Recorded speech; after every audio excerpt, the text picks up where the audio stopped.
तो चलिए भाई, आज आपके लिए कुछ नया। जैसे हम लोग कॉमन एरर करते हैं या स्पॉटिंग एरर करते हैं, वैसे आपके एग्जाम में दोस्त एक फिल इन द ब्लैंक्स आता है। ये आप देखो, जैसे कि अब इसमें सेम देखिए मैंने उठाया हुआ है जो प्रीवियस ईयर जैसे हम लोग कर रहे हैं। तो मैं ये सोच रहा हूँ कि आप लोग जितना पुराना से पुराना पेपर हो सके, मतलब देखिए नया तो हम लोग करेंगे ही, लेकिन जो पुराना है, जैसे ये देखिए इसमें 2010 का पेपर है ये, इसमें भी पूछा है। तो जिस एग्जाम का आप कर रहे हैं उसका प्रीवियस ईयर जरूर करिए। अभी ये single fill in the blanks है, मैं आपको आने वाले टाइम में जो डबल फिलर्स होते हैं उनको भी करवाऊंगा। तो चलिए फिलहाल देखते हैं बिना टाइम वेस्ट किए हुए। हेलो दोस्तों, welcome back to your own YouTube channel. I hope आप सभी बिल्कुल बढ़िया होंगे। तो चलिए भाई देखते हैं। इसमें देखिए 5 क्वेश्चन है, ये मैंने थोड़ा सा जूम किया हुआ है। तो दोस्त इसमें आप 1 सेकंड का पॉज लीजिएगा और उसके बाद आप देखिए कि कौन सा आपको सही लग रहा है, कौन सा नहीं सही लग रहा है। वैसे देखिए यहाँ पर जो फिगर वर्ड है, एक्चुअल में यहाँ पर फेलिंग लिखा हुआ था, ठीक है। उन्होंने थोड़ा गलत किया हुआ है, ये चीज़ मैंने देखी तब मुझे मिला। ये फिगर नहीं है, एक्चुअल में यहाँ पर जो सही वर्ड है FAILING, फेलिंग, ये वाला वर्ड लिखा हुआ है। तो आप ये समझ लीजिए कि ये ऑप्शन नहीं है, इसकी जगह हमें दिमाग में क्या रखना है, ये वाला वर्ड रखना है। अब आप 1-2 सेकंड का पॉज लीजिए और उसके बाद आप देखिए आपको क्या समझ में आता है, क्या सही लगता है, क्या नहीं सही लगता है। तो देखो दोस्त, an important of Indian businesses has been its short term focus. अब इसमें कह रहा है कि इंपॉर्टेंट या जरूरी चीज है इंडियन बिजनेसेस की, वो शॉर्ट टर्म फोकस है। क्या हो सकता है इसमें? एक ड्रॉ ऑप्शन है, एक वेंचर है, एक निग्लेक्ट है, एक फेलिंग है। अब दोस्त अगर आप सही से हिसाब किताब से अगर थोड़ा सा भी बुद्धि लगा के समझोगे तो आपको यही ऑप्शन सही लगेगा। ऐसा नहीं है भाई कि ये ऑप्शन इन्होंने गलत कर रखा है जानबूझकर, कि जानबूझकर हम गलत कर देंगे उसके बाद फिर आगे वाली चीजें होंगे। ऐसा नहीं है बंधु, आप बस ऐसा समझो। यहां पर इसकी मीनिंग ही ऐसी निकल रही है भाई कि ये सही बैठ रहा है। अगर आप देखोगे तो कह रहा है कि जो सबसे जरूरी फेलिंग है इंडियन बिजनेसेस की, वो क्या है? क्योंकि उनका जो फोकस है वो किस पे है? शॉर्ट टर्म फोकस है। इस वजह से आगे चल के इंडियन बिजनेसेस फेल हो जाते हैं। देखिए आप समझिए, फिल इन द ब्लैंक्स है या सेंटेंस इंप्रूवमेंट आता है, पैराजंबल होता है, मैं बहुत सारी चीजें हैं जिनको मैं करवाऊंगा आपको। प्लेलिस्ट आप खोलिए, आपको हर जितने भी क्वेश्चन अपलोड हुए हैं, एक आध दो को नहीं कह सकता, गलती से अगर छूट जाए प्लेलिस्ट में ऐड करना, बाकी जनरली मैं ऐड कर देता हूं। तो उसमें आप आराम से पढ़ते रहिए, आपको जितना एग्जाम का मैटर इंग्लिश से रिलेटेड पूरा मिलेगा, उसकी कोई दोस्त दिक्कत है नहीं। तो यहाँ पर ऑप्शन कौन सा सही होगा?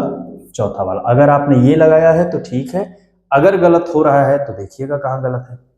आइए नेक्स्ट वाले पे चलते हैं, और वो है, आ जाओ भैया। ठीक है। अब नेक्स्ट वाले में अभी जैसे मैं हटूंगा, आप 1 सेकंड का पॉज लीजिएगा, 2 सेकंड का, जो भी आपको सही लगे। देखिए, the internet may not everything we do but it has already revolutionised businesses and will continue to do so. तो अब आप इसमें 1 सेकंड का पॉज लीजिए, 10 सेकंड का, जो भी आपको समझ, मतलब पॉज लेंगे 4-5 सेकंड, आप देखिएगा कौन सा है, उसके बाद फिर हम आपको बताएंगे, ठीक है। अब यहां पर दोस्त जो सही वाला ऑप्शन होगा वो थर्ड वाला होगा।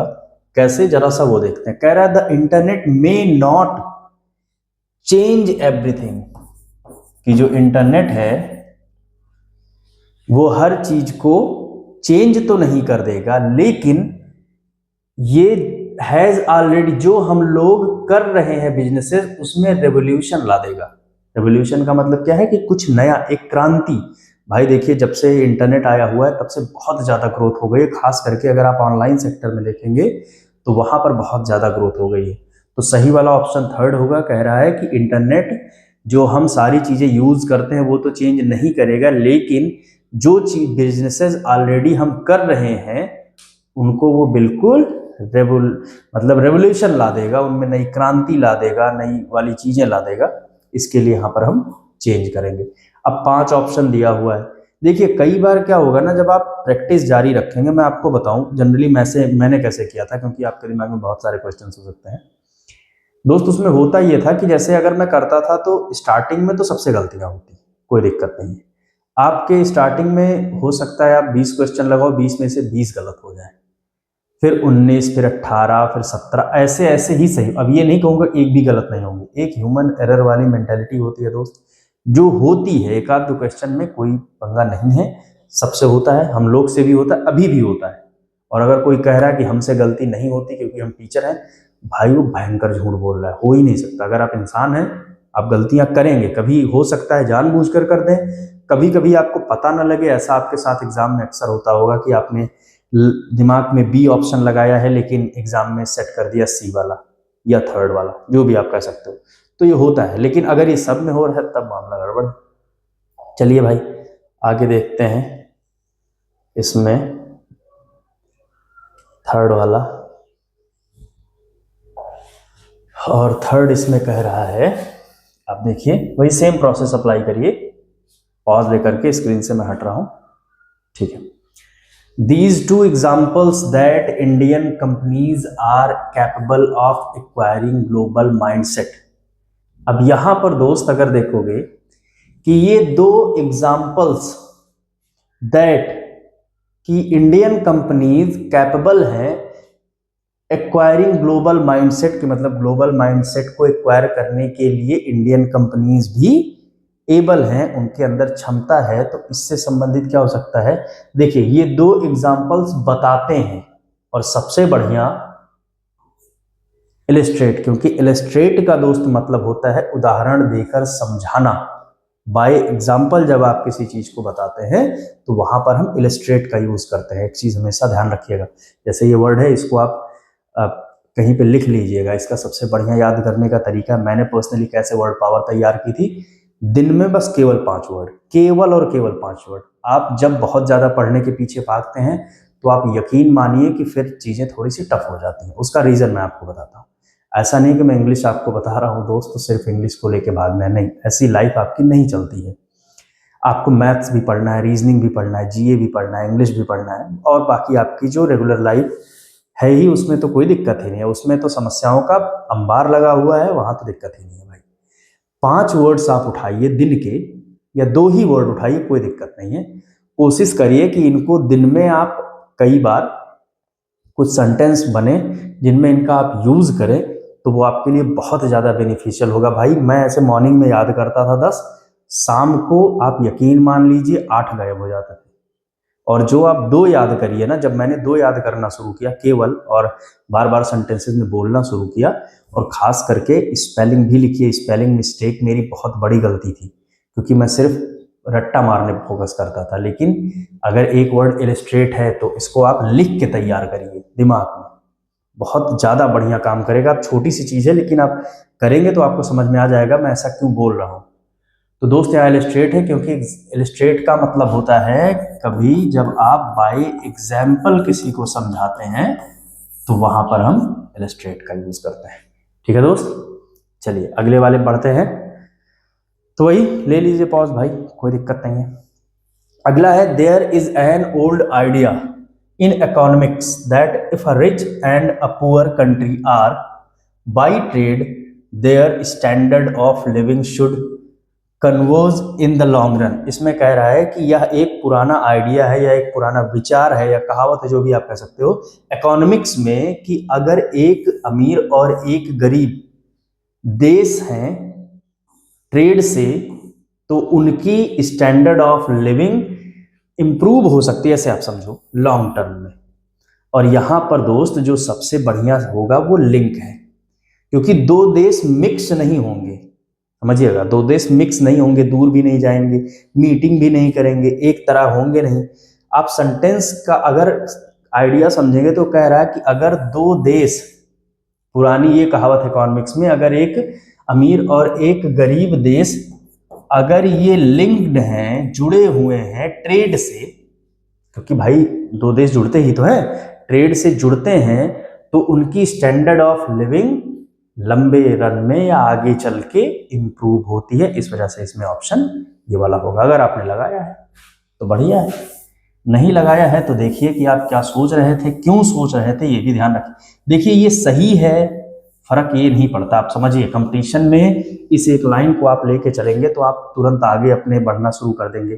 कोई चीज सही है मायने ये नहीं रखता।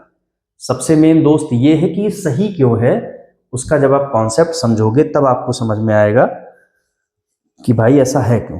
ठीक, आइए पांचवें पे चलते हैं। बहुत ज़्यादा करवा नहीं रहा हूँ, करवाऊंगा भी नहीं, क्योंकि दोस्त आपके पास अपने और सारे काम हैं, कोचिंग है, क्लासेज हैं, रिवीजन है। मैं चाहता हूँ कि ये चीज़ें हेल्पफुल रहें, मेरी वीडियो आपके लिए हेल्पफुल रहे, ना कि बर्डन रहे, क्योंकि बर्डन होगा तो फिर मामला गड़बड़ा जाएगा भाई। ऑल कंट्रीज हैव, हाँ ठीक है, एक पॉज लीजिए, चलिए।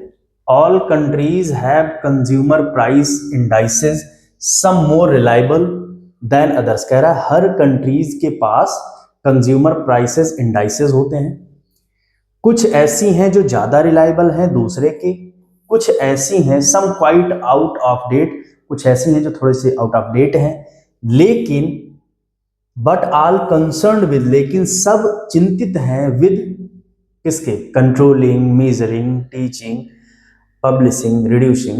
यहां पर आप मेजरिंग लगाएंगे, ठीक है। तो मेजरिंग का मतलब यह है कि सभी लोग वो जो मापतौल है, मेजरमेंट है दोस्त,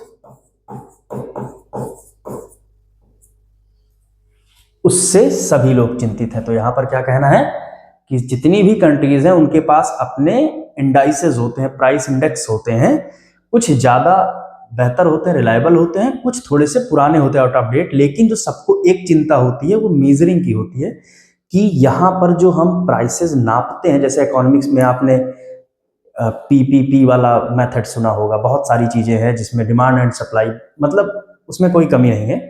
तो वहां पर सबसे मेन चिंता ये होती है कि हम इन चीजों को नापेंगे कैसे, क्योंकि अगर वो समझ गए तो सब समझ गए। तो ठीक है दोस्त, अगली बार फिर आपसे मिलते हैं, ऐसे अलग अलग बहुत सारी चीजें आती रहेंगी और आप देखते रहिए जो, और ध्यान से समझिए भाई। अगर कभी भी कोई आपको कमी लगती है तो वो जरूर बताइएगा, क्योंकि जैसे आप बताएंगे जरूरी नहीं सब कुछ मुझे पता चले भाई।